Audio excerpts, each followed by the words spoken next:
Hi, my name is Amit Marwa. I am the Chief Marketing Officer for Nokia in India, and I'm also responsible for all the CSR initiatives that we do in India.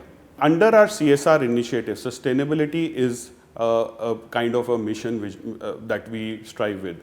And under sustainability globally, there are 4 pillars that we work in. One is saving lives, the other is women empowerment, climate change, and connecting the unconnected. Now, we have done various interventions globally as well as in India, but let me talk about India. We have set up these ecosystem of smart villages, which is called Smartpur. About 250 to 300 of these functional today across India in about 6 states, where we have set up these smart centers which provide various interventions like financial inclusion, governance, healthcare. So under the Smartpur initiative, we have provided various pillars in these digital centers in these 250 or 300 villages, where you have e-governance, financial inclusion, healthcare, connecting the unconnected through various means of interventions for livelihood and education, of course, for children education, senior citizen education, technology education. So we are doing various things. Now, under the healthcare pillar, we are doing interventions here where remote consultation is possible in some of the centers, where a nearby hospital is able to consult because of the digital infrastructure that has been created remotely to these remote villages and people who are not able to afford or cannot travel 50 kilometers to go to an hospital. That facility is available, and going forward, as the COVID pandemic hit, we sat down together under our with our CSR committee, and we said we need to do something around COVID in order to help India. We worked with our NGO partners like Wish Foundation and others. We did interventions. About 10,000 PPE kits were distributed in these 300 villages to various healthcare workers. About 100,000 people were given support through ration and kits which were available to them, which took care of their 1 month to 2 months of requirement of food. About 100,000 people is what we affected. And then as the second wave hit us and we saw that the need for interventions changed, we started looking at what we could do with our NGO partners like Wish on providing healthcare facilities. So we set up a huge facility in Bangalore for about 100 beds where a new infrastructure was created. We worked with about 3 hospitals in 3 different locations where oxygen plants were set up. We also gave ICU and ventilator beds to many of these facilities in various hospitals.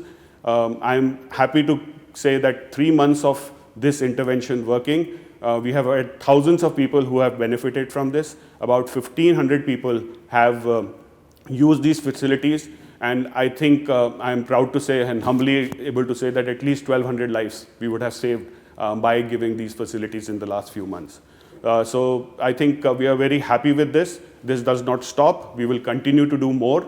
And as I said, this collaboration between the NGO, the hospitals, the government, and a corporate is critical for making this happen. So in the future, the technology is evolving very, very fast. As we know and we have all read, all the time we are reading in the papers about new technologies like 5G coming.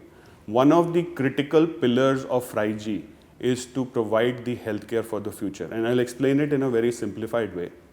What we mean by this is the connectivity of tomorrow will be so advanced and so robust and so efficient that healthcare facilities can be provided remotely through various kind of technology interventions where wearables, which we called IoT devices, would be available, which will be very affordable, which will be very cheap, which can be worn very easily, and they will be able to provide the technology of monitoring 24/7, especially in the case of older people, into a server which is being monitored or a platform which is being monitored by doctors and physicians and experts 24/7, so that you don't have to consult the doctor. The doctor is able to come back to you whenever there is a change in any of your critical parameters. And I think that is going to be a big change with technology coming in the future to actually save lives. In all these initiatives that we do either in India or across the world, we believe the PPP model of collaboration between corporates and the entire ecosystem is extremely, extremely critical.